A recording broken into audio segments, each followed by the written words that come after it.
Hello, everyone, and welcome back to the Off-Farm Income Podcast. Thank you very much for joining us here on our YouTube channel for episode number 816. Well, I'll tell you what, I love profiling great farm businesses, and that is something that I get to do today, but I also get to tell you a great story of an effort to help people out during the COVID-19 pandemic, shutdown, crisis, unemployment, furloughs, blah, blah, blah, all of that. We get to combine those two things today. I am going to be speaking with Michael Phillips of Phillips Farms of Cary in North Carolina about what he calls agri-entertainment and a great story of a successful pivot and then building of a farm business, changing for the conditions around it. Let's get started with that right now. Michael, welcome to the show. Thank you very much for coming on today. Yeah, thanks for having me. Hey, you bet. I'm glad you could find some time to do it. I know it's a busy time of year for you. Yeah, sure is. That's an understatement right now. That is an understatement. Okay. Well, let's just jump in. I'd love to just have you introduce yourself to our audience. Tell us just a little bit about yourself. Well, my name's Michael Phillips. Of course, you got that. 32 years old. I got a good little gig going on in Cary, North Carolina. We just do all that, what we call agri-entertainment, and we've kind of hit on all markets, selling produce, inviting people to the farm to pick their own produce, a bunch of different activities, including Christmas, fall, springtime. So we've kind of touched, a little bit of everything as far as the farming world and business world goes.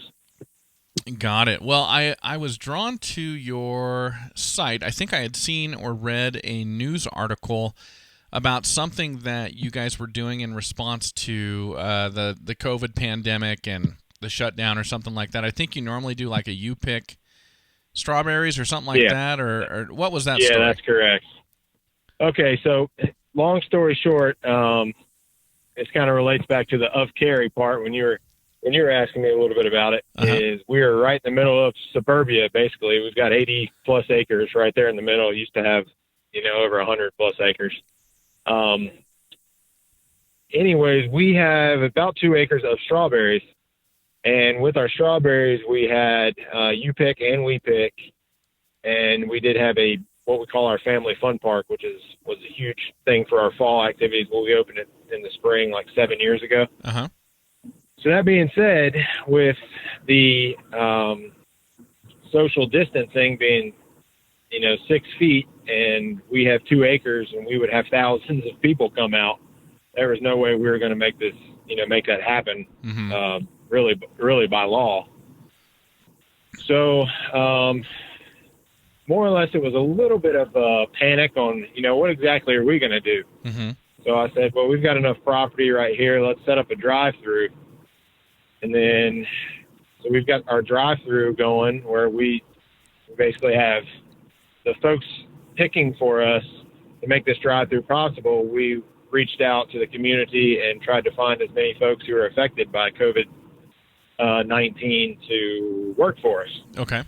And long story short, we were hiring those people first as priority because I know they needed the money because a lot of them lost their jobs or were furloughed or just were cut back in hours. So we went to hire as many folks as we could, with that issue. And so far we've got, 20 plus people that we've hired on to, pick strawberries and work with us up at the front. Mm-hmm. And as they leave, I'm happy because most of them who are leaving are actually getting back to work. Oh, okay. So it's kind of a win-win. Like, thank you for helping us out, and we're glad you could make a little bit of money while your time was off, but we're happy to see you, go back to what you were doing before. Yeah, that is. So, because we don't. So, anyways, it's been fun and been interesting at the same time. Yeah, that's a great idea. How did you find folks who had been displaced or furloughed or whatever? How did you identify them?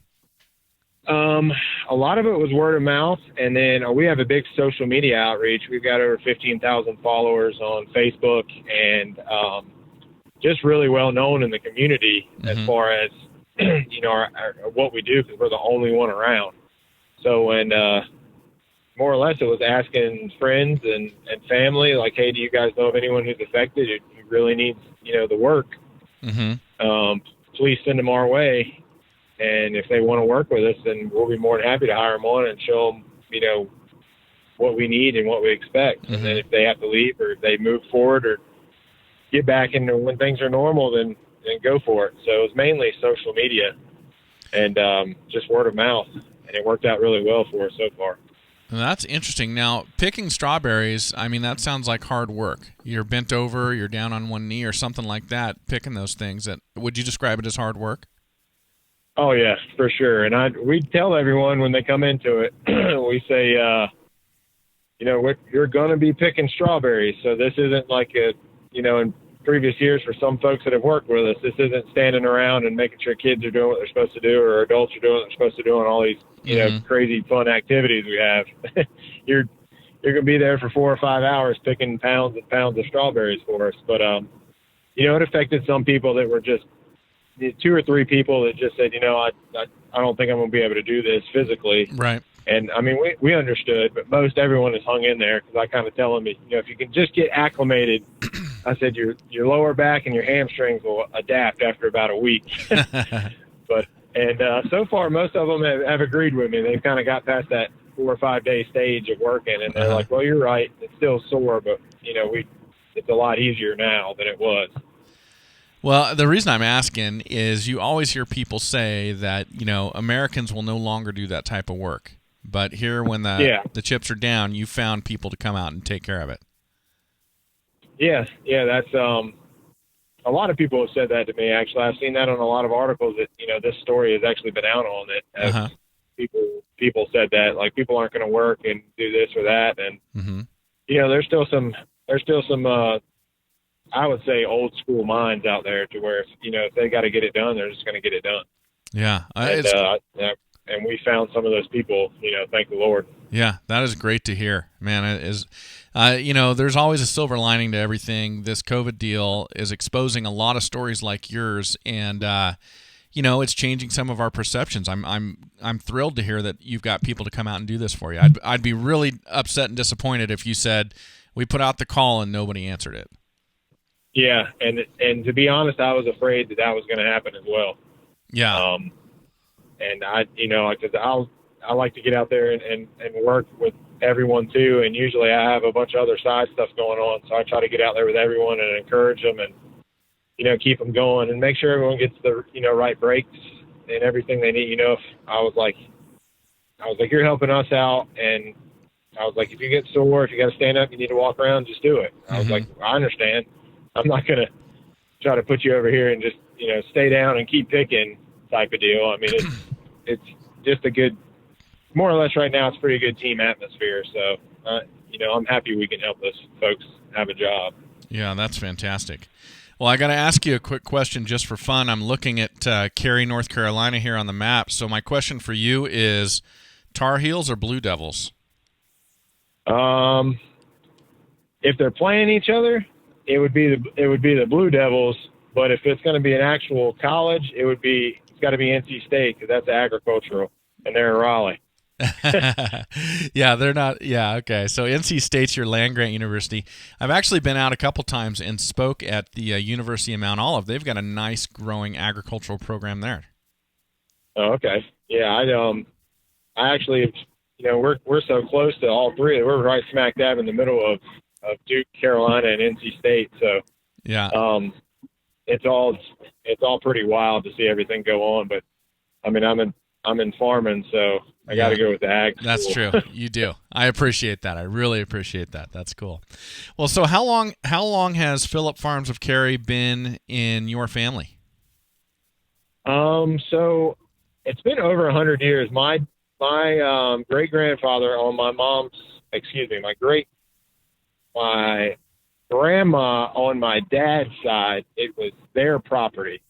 So my dad bought it from my great grandfather, and that was his mom's side of the family. Okay. So it's been over. I know it's been over 100 years. Right offhand, I don't know the exact point, but I know my dad took a loan in I think it was around 76 or somewhere in there in the mid 70s, and bought all that land that we're on right now from his family. Okay. and my dad was big into tobacco farming, so he started that. Mm-hmm. I went to college, didn't exactly know what I was going to do, and was on the way back home basically. And I was like, I can't do the college thing anymore. It's just a waste of my time, not knowing what I'm going to do and making a decision. And he mentioned like another farm way out, about an hour or more away, that did some of the things that we do now, a little like train rides and stuff like that. Mm-hmm. And that's all he said. Maybe you should look into that. And that was 12 years ago. And I looked into it, and we went from about 3,000 people the first year to, just broke 70,000 people last year. Wow. So it's been a good ride so far. Just expanding and figuring out how to control the masses is a good problem, but sometimes it's pretty wild. Wow, 70,000 people over what length of season? Mainly that comes in the fall. So you're talking about 5,000 to 10,000 people a weekend when we start in mid-September to the end of October. And then we have our Christmas, which we're ramping up this year. We're doing a whole Christmas experience. We built a huge shelter, and we're going to do Santa Claus and Mrs. Claus and, wreath making classes, and on top of all of our, Christmas sale or our Christmas tree sales. So we plan on going and ramping into that with the Christmas time. So we'll see how those numbers increase. But there's nothing really like that around where it's a personal experience. A lot of things around are light shows and stuff like that. So that's another expansion that we're doing, which could very well just blow up. Wow. and overwhelm us, but we'll see. So I'm over preparing. So hopefully we can stay on top of it. That's good. I'm looking at the picture of your Christmas tree farm here on your website. Is that do people go cut their own trees? Is that part of the allure? No, and you can do that in North Carolina. You got to go to the mountains to mainly do that, but we do get them from the North Carolina mountains on a farm that my uncle owns. Okay. So, I mean, they are cutting them off of, basically it's still in the family. But, okay. But it's not directly ours. So the picture, I'm sorry. The picture I'm seeing is actually up in the mountains there in the Blue Ridge or something like that. Yeah. Okay. Yeah. So we actually we cut them pretty fresh and then bring them down. So we stay on top of that. As some other places you see on the side of the road, they'll cut them and bring them all down at once. We go up each week. Okay. And just ensure our customers that, this one's from this week, this one's from this week, because we sell so many of those too that you don't want them sitting around. So it's just keeping them fresh and keeping the folks happy. So yeah, it's a full-time job, but it's good to see everyone when they're happy and they get a good product. Yeah, that's awesome. I mean, you're finding a way to make it, and I mean, it sounds to me like over the past 100 years, a lot of people have moved in and surrounded your farm, and so you've adapted to it. Oh yeah, that is 100% accurate on that. Used to just be all farmland, and now it is legitimately. I'm literally driving past the Whole Foods and everything right now, and I'm a mile away from the farm. Yeah, absolutely. So, how many people do you keep on staff during your busy times of year? So during our fall time, we have 70 plus employees, and sometimes even more than that. I mean, we average around 70, I would say. Wow. Well, I think this Phillips Farms of Cary is a great example for other people out there if they're finding themselves in a similar situation to where you were at 12 years ago or 20 years ago or something like that. It's probably a viable option for them if there's nobody else in the area doing it.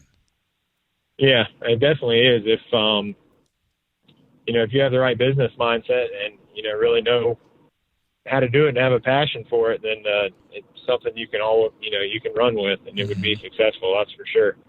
So let me ask you some advice for those folks that are listening who might want to go into, like what you call it, agri-entertainment. Yeah. What are some pieces of advice you can give them as they're starting out? I mean, maybe there's some things that you did that cost you time or money you could tell them about, and they wouldn't have to spend that time or that money on it. Mainly, I joined actually a company that I found. It's called the Maze Inc. And Brett Herbst is actually the owner of that, and he was one of the first people to start actually make a corn maze. Okay. And it's a whole big farming network of these agri-entertainment farms.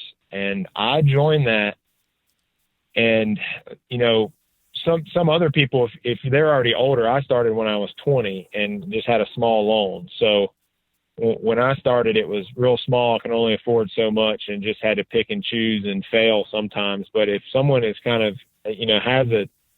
has the property and, established and has the money to kind of invest, if you were to reach out with them or any other of these like agri-entertainment networking groups on social media, there's so many ideas floating around that, you can run with, 2 or 3 of the top ideas in the area and promote those. And they have so many things to go by. And that's what usually I help people out with, is kind of lead them to that. And they ask me the same questions. And it's just the networking groups that you can do is just over the top now with the social media platform. And when it comes to a business like this, how many of these types of businesses can an area support? So, for example, if somebody's listening to this and they're going, I like this idea, but there's a place that's doing this or doing a rendition of this down the road, will I be able to make a living at this? What would you say to that? I'd say absolutely, because when I opened up, a neighbor who was, and I'm not kidding you, he was 1 mile down the road, opened at the same time as me, and he was actually very well off, and kind of some bitterness there with us, because I was just starting out, and he had a prominent business. He had a prominent business in some other areas, and I almost gave it up. And even with him jumping in, both feet and very successful and could, buy most of the stuff he needed to, I started small and was still able to expand to what I am now. And he actually sold out and moved. But by the time he sold out and moved, I was already surpassing his numbers, and he was off of a main road, and I'm not. So the location and everything really switched, after his second to last year, it switched. But if you had good graces or you had, good ideas and you went to someone who had this farm, you could almost team up with them if you didn't have any bad blood. And then you could literally set your own price and set your own ideas at the same time. So you could almost have a monopoly of the area if you had 2 farms. And, unfortunately, I couldn't do that because we just had such bad blood and everything. But absolutely, yes, you can, because I was very limited funding. I just had the land and the ideas and the willingness to work. And it did take me, 5 or 6 years to get to a, high standpoint of people coming in, but most the folks learn. So, but, yes, I would say absolutely go for it. Just be prepared to, struggle a little bit, but you should be good to go. That's interesting. You would give the odds in favor to the guy with the resources each and every time. Yeah. What intangibles did you bring to the table that allowed you to survive and then to succeed? I think that mine was a passion and an idea, and his was a way to make money. And I think there's I think that was the 2 things you have to always look at. If this is going to be a way that you just see as a money market, then I don't think it's for you, because creativity and ideas and new things every year and constantly changing is something that people crave. And that's what folks around here see with our business, is every year they come, something is new or prettier or more activities here and more things here that we offer, or we've redesigned this or done this. So every time they come, it's a different experience. And they can really see that, with a good price and everything else, a good price point, that it's, that's when people started figuring out that someone had a passion for it, and then someone was doing the same thing just to, I think get some money. So it's got to be like anything you do. If you have a passion for it, you love it. If you're in the same situation I was, you'll most likely be successful. Now, as I'm looking across your menu here on the website, so we've got the corn maze, you've got the haunted farm for Halloween, I'm assuming, or leading up to Halloween, Christmas trees, strawberries in the spring, parties and events. So you've got field trips, corporate events, birthday parties. I'm assuming those are private. Have you? So what I'm getting at is you've diversified. You're offering a lot of things to your potential customers. Have there been things that you've tried that have flopped? Tell you the truth, not really. Everything is, I will say that the strawberries is a struggle because we, people around here were doing it more or less for an experience, and it wasn't, thorough picking. So I'd say that was one of the biggest struggles.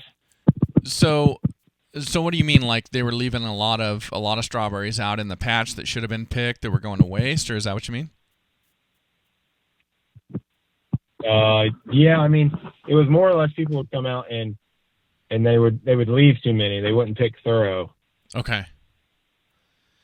Gotcha. So that's just more or less what what we had going on. So it was things would get wasted and we'd have to go out behind them, and it was just, now if we have everyone out there who's picking, I can visually look at every row and everything else, and send people back over if we need to. And you have a lot less waste and a lot less rot, as opposed to back then. I'm still sure people do it now, but 10 or 15 years ago, my grandma or my aunt, people would come out and they would pick 40 or 50 pounds, and if they had a bad spot, they didn't care because they were going to put it away. That's, a lot of people don't do that anymore, especially in these areas where we are, or where our location is. It's a, let's go out and pick some berries. We like them. We'll pick 3-4 pounds, and we'll take a bunch of pictures and get a good experience. But we're only going to pick the nicest ones, perfectly symmetrical. So, for picture opportunities, this, that, or the other. So that was the only thing that we've had in some years past that has affected us, and it would have been strawberries. So, but everything else so far has been over the top. And so, do I understand correct? Were you going to have a U-pick strawberry patch this year until COVID hit? That's correct. So now, knowing what you know now, will you go back to that next year? Will you have a U-pick patch again, even though a lot of it gets wasted? Unfortunately, I don't think I'm going to, but we are in the plans of, turning this, because our falls are so popular. We plan on turning our strawberry patch into a sunflower patch in the fall. Okay. So we plan on using that, and then we do have one smaller field that we could still do strawberries, but we also plan on doing a very large farmers market, where we have other businesses and other farms that have a big surplus of crops but don't have the population. Yep. We're trying to get them to come in the springtime all the way to early fall and sell.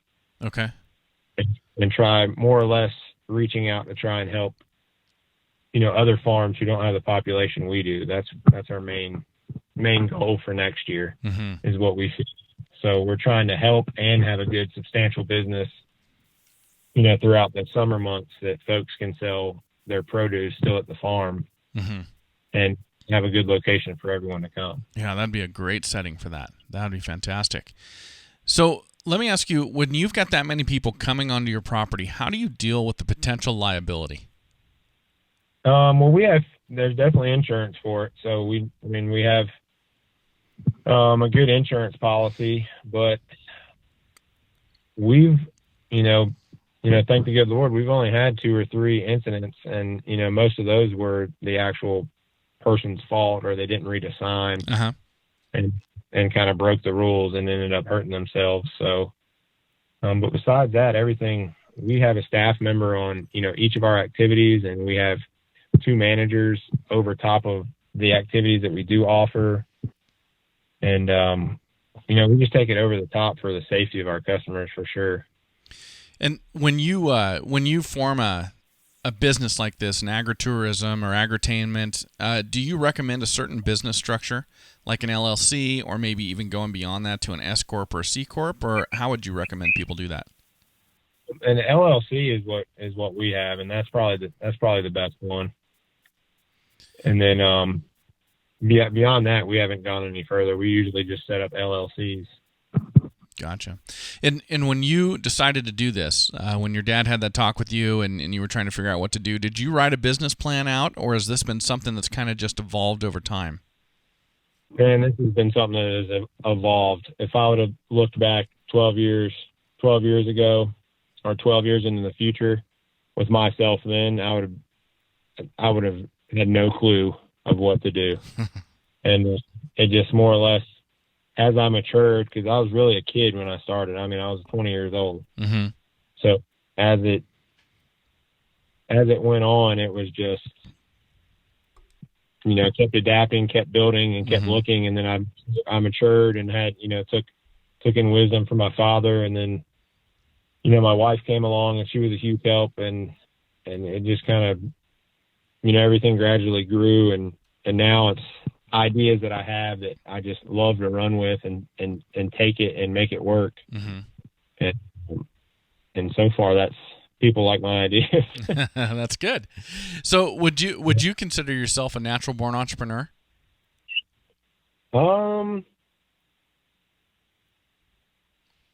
Yeah, I would say that, because I'm always looking for new fun and creative ideas and ways to, bring a good experience to folks.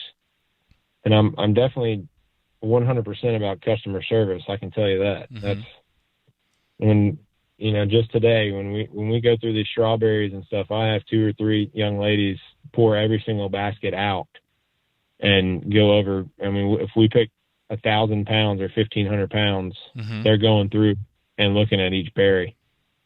So it'll, certain things that if I don't think they're fun enough or creative enough, I get a sick feeling in my stomach. And so I'd say that's got to be something.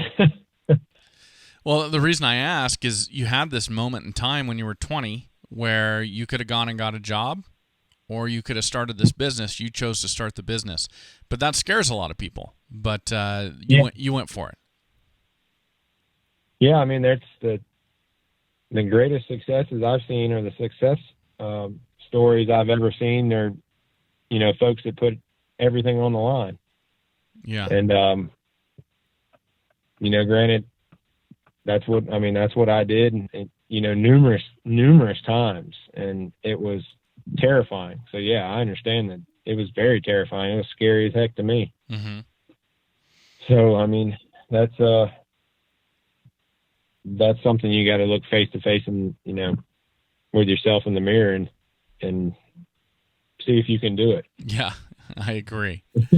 Well, so you talked about the development of the farmer's market and where you want to go with that, and the sunflower patch, and kind of the short-term vision you've got for continued, development or evolution of your farm. Where do you see this? What do you see this being 10 years from now, 20 years from now?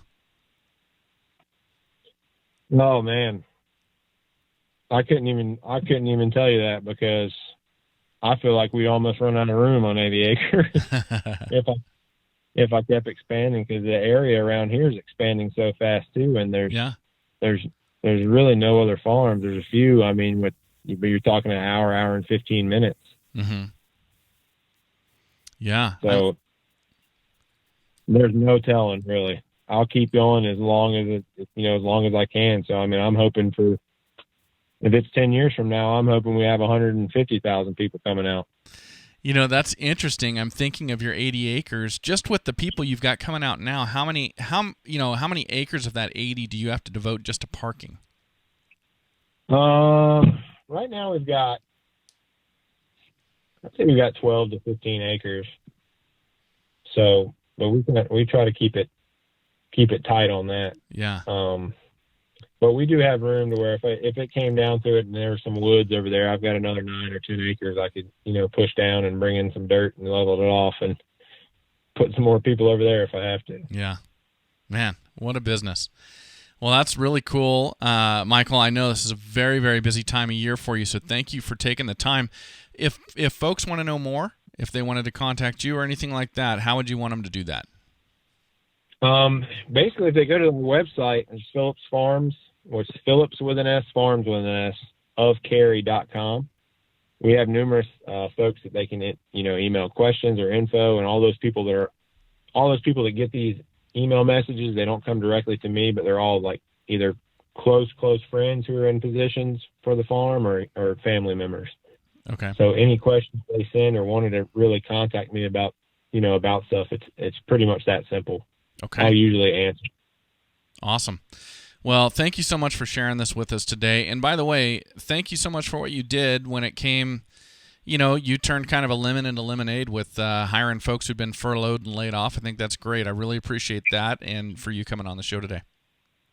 Oh yeah, thank you. And I'm glad they came and helped me. If not, they would have those strawberries would just rotted in the field because I couldn't pick them all. Thank you for being here, everybody. Thank you to Michael Phillips for coming on today. And as always, enjoy your journey to the ultimate lifestyle business, agriculture.